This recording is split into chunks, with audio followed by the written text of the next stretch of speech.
नमस्कार, आप देख रहे हैं टैक्स गुरु। मैं हूं प्रियंका संभव। रहिए हमारे साथ और बचाइए अपना ज्यादा से ज्यादा टैक्स। और आज टैक्स गुरु में दर्शकों को टैक्स टिप्स देने के लिए हमारे अहमदाबाद स्टूडियो से जुड़ रहे हैं जाने माने टैक्स एक्सपर्ट मुकेश पटेल। तो मुकेश जी नमस्ते, स्वागत है आपका। ढेरों सवाल हैं जो इंतजार कर रहे हैं कि आप उनका समाधान दें, लेकिन सबसे पहले बताते हैं हमारे शो का फोकस। और आज हम फोकस करने वाले हैं हाउसिंग से जुड़े टैक्स बेनिफिट्स पर।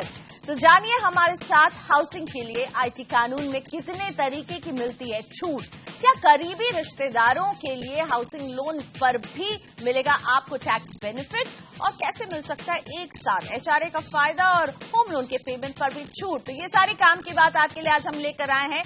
मुकेश जी, सबसे पहले तो हमारे दर्शकों को बताइए कि हाउसिंग के लिए आईटी कानून में किस किस तरह की छूट मिलती है। कई लोग हैं घर खरीदते हैं, लेकिन कहीं ना कहीं उन्हें पता नहीं होता कि वो किन किन छूट का फायदा उठा सकते हैं। तो सबसे पहले तो बताइए क्या फायदा मिलेगा। प्रियंका, जब हम घर के बारे में सोचते हैं तो साथ साथ बचत में आयकर की भी हमें सोच करनी चाहिए। और जैसे आपने कहा, आयकर कानून में ढेर सारे ऐसे इंसेंटिव्स हैं जो स्पेशली फोकस्ड ऑन हाउसिंग। एक तो आप अगर घर लेना चाहें और उसके लिए आप हाउसिंग लोन लें, तो हाउसिंग लोन पर जो आपको इंटरेस्ट भरना होता है उसके लिए सेक्शन 24 में खास डिडक्शन 2 लाख रुपए का है। उसके बारे में हम आज बात करेंगे। साथ साथ इस साल फाइनेंशियल ईयर 2016-17 से एक नया प्रोविजन आया है सेक्शन 80EE का, जो आपको ये 2 लाख रुपए की ब्याज की छूट के उपरांत आपको और 50,000 की भी छूट उसके तहत मिल सकती है। और जो तीसरा बहुत ही इंपॉर्टेंट, इक्वली इंपॉर्टेंट है कि आप अपने इंटरेस्ट के साथ जो इंस्टॉलमेंट भी पे करते हैं हाउसिंग लोन का, तो वो इंस्टॉलमेंट के संदर्भ में सेक्शन 80C के तहत आपको डिडक्शन मिल सकता है। तो हाउसिंग लोन के इंटरेस्ट और इंस्टॉलमेंट्स के संदर्भ में जो आयकर की छूट है उसके बारे में हम आज बात करेंगे प्रियंका। बिल्कुल। और अब वक्त है मुकेश जी, आपने जो हमें 3 चीजें बताई हैं इनके फाइनल डिटेल्स आपसे समझना चाहूंगी। सेक्शन 24, इसका अभी आपने जिक्र किया, ब्याज पर मिलती है छूट, इसके बारे में बताइए कौन कौन इस छूट का फायदा ले सकता है और कब मिलती है ये सेक्शन 24 का फायदा, आप कब उठा सकते हैं। प्रियंका, सबसे पहले तो सेक्शन 24 की जो छूट है वो अपने आवास के माना रेसिडेंशियल पर्पस के लिए आपने जो खुद कोई घर बनाया हो उसके लिए आपको ये डिडक्शन मिलता है। कमर्शियल प्रॉपर्टी हो तो उसके लिए नहीं मिलता है। ये जो डिडक्शन है ये इंडिविजुअल और एचयूएफ के केस में मिलता है। ये 2 चीजें आपको खास ख्याल में रखनी है। और जो आपने कोई भी हाउसिंग लोन ली है, अब कई लोग ये समझते हैं कि हाउसिंग लोन अगर हमें कोई बैंक या फाइनेंशियल इंस्टीट्यूशन से मिले तो ही इसका इंटरेस्ट डिडक्टिबल है। ये नहीं, कोई भी सोर्स से, माना आपने अपने कोई करीबी रिश्तेदार से भी पैसा लिया हो तो उस पर भी अगर आप इंटरेस्ट पे करते हैं तो वो डिडक्शन आपको मिलता है। तो ये जो डिडक्शन की मात्रा है उसकी लिमिट है, मैक्सिमम लिमिट पहले 1.5 लाख हुआ करती थी, कुछ साल से उसमें जो बढ़ोतरी हुई अभी 2 लाख रुपए की उसमें छूट है। अब इसमें एक चीज जो है वो खास ख्याल में रखने वाली बात यह है, लोग समझते हैं कि हमने लोन लिया और हमने इंटरेस्ट पे करना शुरू किया तो हमें इमीडिएटली ये डिडक्शन मिलना शुरू हो जाएगा। ये गलत ख्याल है, क्योंकि आपको या तो आप खरीद करते हैं या तो आप उसका निर्माण करते हैं, माना कंस्ट्रक्शन करते हैं। तो एक्वायर जब आपका हाउस होता है, माना कंप्लीट होके जब आपको उसका पोजेशन मिल जाता है, उसके बाद ही आप इंटरेस्ट का डिडक्शन ले सकते हैं। तो उसके प्रायर पीरियड का जो अगर कोई इंटरेस्ट आपने पे किया हो तो वो इंटरेस्ट आपको ऐसा नहीं कि वो नहीं मिलेगा, लेकिन जब तक आपका हाउस का पोजेशन नहीं होगा तब तक नहीं मिलेगा। एक बार एक्विजिशन और पोजेशन कंप्लीट हो गया तो वो इंटरेस्ट जो है उसको 5 इक्वल इंस्टॉलमेंट्स में, जिस साल में आपने वो घर का पोजेशन लिया उससे शुरू करके बाद के 4 साल में भी आपको ये मिलेगा। तो ये आपको ख्याल रखना है। दूसरी बात प्रियंका ये है कि जो सेक्शन 23 और 24 के जो हाउस प्रॉपर्टी के कॉम्प्यूटेशन के प्रोविजंस हैं उसमें ये 2 लाख की डिडक्शन लेने के लिए एक कंडीशन ये है कि आपका जो घर है वो लोन लेने के 3 साल में कंप्लीट होना चाहिए। ये प्रोविजन 31 मार्च 2016 तक, माना 2015-16 के फाइनेंशियल ईयर तक था। करंट फाइनेंशियल ईयर से उसमें समय की बढ़ोतरी करके उन्होंने 3 के 5 साल किए हैं। ये एक फायदा है। और मुकेश जी, बजट में इस बार वित्त मंत्री ने हाउसिंग को बढ़ावा देने के लिए एक एडिशनल छूट का भी ऐलान किया था, जिसका जिक्र आपने अभी किया था, सेक्शन 80EE। इसके तहत किनको किनको छूट मिल सकती है? प्रियंका, ये फाइनेंशियल ईयर 2016-17 के लिए है, इसलिए 6 महीने तो करीब पूरे होने को हो गए हैं। अगर किसी ने ये फायदा नहीं लिया है तो अभी और 6 महीने हैं उनके लिए, क्योंकि ये प्रोविजन 80EE के तहत सबसे पहली कंडीशन ये है कि आप जो हाउसिंग लोन ले रहे हैं वो आपको FY 2016-17 में ही लेनी है। माना लोन लेने का काम ये साल का है, ये आपको ध्यान रखना है। नेक्स्ट ईयर में लेंगे तो आपको ये फायदा नहीं मिलेगा। इसके साथ 2-3 कंडीशंस उन्होंने अटैच की है। एक सबसे पहली कंडीशन तो ये है कि आप जिस दिन लोन लेते हैं उस दिन आपका और कोई अपनी ओनरशिप का रेसिडेंशियल हाउस नहीं होना चाहिए। माना कि ये आपका पहला मकान, इन सिंपल वर्ड्स कहें तो पहला मकान होना चाहिए। उसको एनकरेज करने के लिए ये आपको इंसेंटिव दिया गया है। और 2 कंडीशंस ये है कि जो लोन की अमाउंट है वो 35 लाख से ज्यादा नहीं होनी चाहिए, ताकि उनका सरकार का फोकस ये है, वित्त मंत्री का फोकस ये था कि मिडिल क्लास को ये बेनिफिट देना है, इसलिए 35 लाख से कम लोन होनी चाहिए। और जो घर आप खरीदते हैं वो घर की कीमत भी 50 लाख के अंदर होनी चाहिए। एक और सेक्शन 80C जो हमें दिलवाता है कई तरह के डिडक्शन, और हाउसिंग लोन में भी इसमें आपको मिल सकती है छूट। तो मुकेश जी बताइए, सेक्शन 80C और हाउसिंग लोन के बीच का रिश्ता और कैसे दिलाएगा फायदा ये? हमने जो 2 सेक्शंस की बात की प्रियंका, 24 और 80EE, ये 2 लाख और 50,000 वो इंटरेस्ट ऑन हाउसिंग लोन के डिडक्शंस। पर आप किसी से लोन लेते हैं तो खाली इंटरेस्ट नहीं, आपको उसके हफ्ते का, माना इंस्टॉलमेंट्स का, प्रिंसिपल का भी रीपेमेंट करने का होता है। तो वो जो प्रिंसिपल का आप रीपेमेंट करते हैं उसका डिडक्शन आपको सेक्शन 80C के तहत मिल सकता है। अब आप जानते हैं कि 80C ये जैसे बंबई की लोकल ट्रेन हो ऐसी एक सेक्शन हो गई है, क्योंकि इसमें ढेर सारी चीजें आ जाती है, आपका इंश्योरेंस, PF, PPF और सब। उसके साथ इन्होंने ये इंस्टॉलमेंट, केवल इंस्टॉलमेंट नहीं, एक और भी खास ख्याल रखना चाहिए कि अगर आप घर खरीद करते हैं तो उस पर जो स्टैंप ड्यूटी का पेमेंट करते हैं तो वो स्टैंप ड्यूटी भी आपको इसके अंदर आपको डिडक्शन दिला सकती है। तो आपको ये प्लानिंग करना है प्रियंका, हमारे दर्शकों को खास ख्याल रखना है कि अगर मैंने घर लिया है तो मैं मेरे 80C का इंस्टॉलमेंट का पेमेंट मैं उसके तहत प्लान करूं, मेरा इंश्योरेंस वगैरह का पेमेंट है, मेरे फैमिली के और मेंबर्स हैं, HUF है या वाइफ है, उसके केस में प्लान करूं। तो हर एक केस में मुझे 80C का, क्योंकि हम जानते हैं कि 80C का मैक्सिमम डिडक्शन जो मिल सकता है वो 1.5 लाख है, तो हर एक फैमिली मेंबर में 1.5 लाख मिले। और जिसने हाउसिंग लोन लिया है उसने पहली बार स्टैंप ड्यूटी का पेमेंट और उसके बाद वो जो इंस्टॉलमेंट का पेमेंट करता है उसका भी डिडक्शन मिले, उसको उसमें प्लानिंग करना चाहिए। इसमें एक आकर्षक बात यह है कि आपका इंटरेस्ट जो है वो घर का पोजेशन मिलने के बाद ही आपको मिलना शुरू होता है।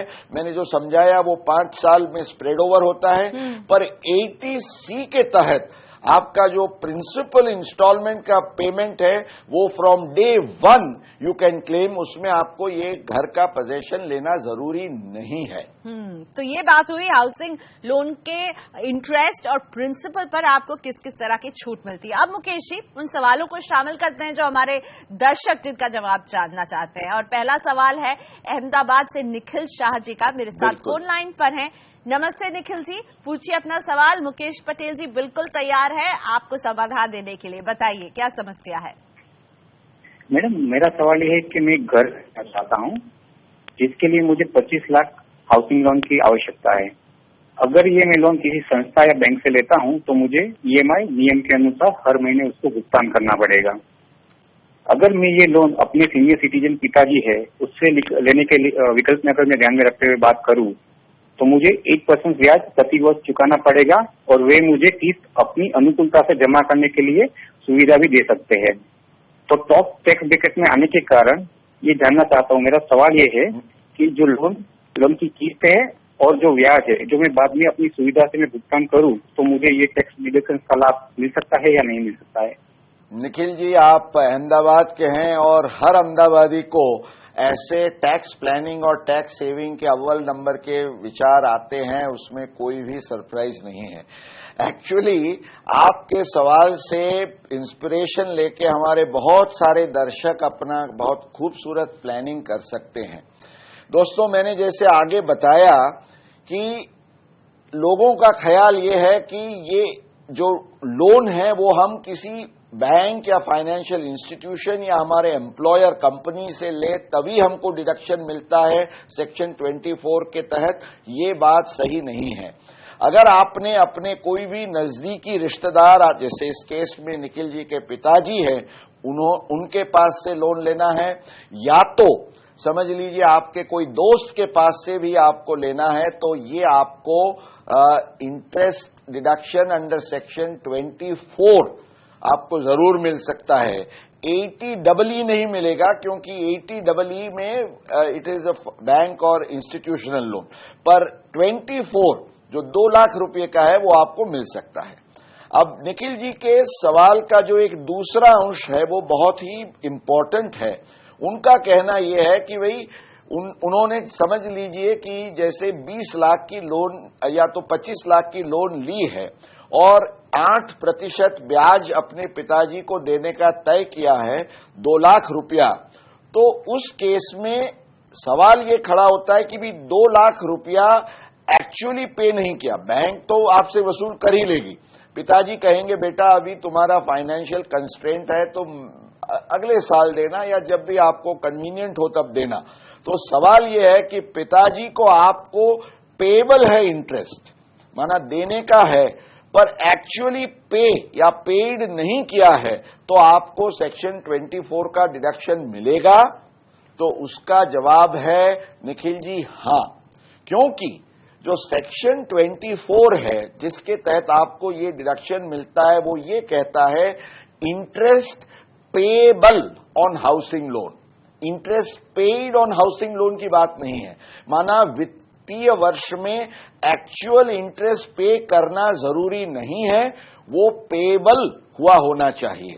तो मैं आपको ये एडवाइस दूंगा कि आप अपने पिताजी को कहिए कि वो जो इंटरेस्ट की इनकम है वो अपने केस में हर साल दिखाते रहें, तो ताकि वो जेन्युइन रहे, उसमें कोई झगड़ा ना हो। और आप अगर अपने पिताजी को उनकी मर्जी के मुताबिक बाद में भी उसको देते हैं तो आपको डिडक्शन में कोई दिक्कत आएगी नहीं। तो इसको कहते हैं keep it in the family and save tax. Priyanka बिल्कुल मुकेश जी, तो लोन से अब हम फोकस शिफ्ट करते हैं किराए पर रहने वाले लोगों के लिए किस तरह की टैक्स छूट मिलेगी, और ये जानकारी हम लेकर आएंगे एक छोटे से ब्रेक के बाद।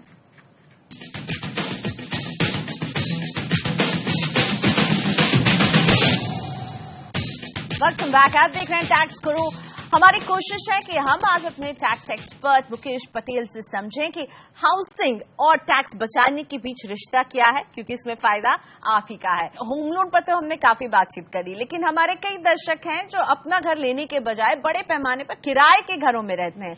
तो जो लोग रेंटल प्रॉपर्टीज में रहते हैं, क्या उनके लिए भी छूट के प्रावधान है इनकम टैक्स में? बिल्कुल प्रियंका जी, दो प्रोविजंस हैं। एक तो जो सैलरीड क्लास है उनके लिए हम जानते हैं कि एचआरए हाउस रेंट अलाउंस उनको अगर मिला और वो हाउस रेंट एक्चुअली पे करते हैं, उसमें एक ही कंडीशन है कि आपके जो टोटल सैलरी और डीए है उससे 10% से ज्यादा आप जो रेंट पे करते हैं उसकी सीमा में, और आपका जो टोटल सैलरी है उसके 40% या 50% depending on the city where you are staying, आपको एचआरए का डिडक्शन मिलता है। और जिन लोगों को एचआरए नहीं मिलता है उनके लिए मैंने जो आगे जिक्र किया वो एक सेक्शन 80GG है। और खुशी के समाचार ये है कि करंट फाइनेंशियल ईयर 2016-17 से ये जो 80GG की लिमिट थी वो केवल प्रति मास 2000 रुपये के रेंट के डिडक्शन के लिए थी। उसमें एक वेलकम रिलीफ रेज करके 2000 का 5000, माना सालाना आप 60,000 रुपये तक का अगर रेंट देते हैं किराए का घर लेके तो उस पर भी आपको ये डिडक्शन मिलेगा। हालांकि इसमें कंडीशन ये है कि 25% आपकी जो टोटल इनकम है उससे ज्यादा नहीं होना चाहिए, और आप जो आपका टोटल इनकम है उसका 10% से ज्यादा जो रेंट देते हैं उसकी लिमिट में, उसकी सीमा में आपको ये छूट मिलेगी। तो ये 60,000 वाला फिगर आपको इस साल से याद रखना है। और इसी नोट पर लेते हैं एक छोटा सा ब्रेक। अभी हाजिर हो रहे हैं ब्रेक के बाद। कैसे मिल सकता है एक साथ एचआरए का फायदा और होम लोन के पेमेंट पर भी छूट, बताएंगे आपको।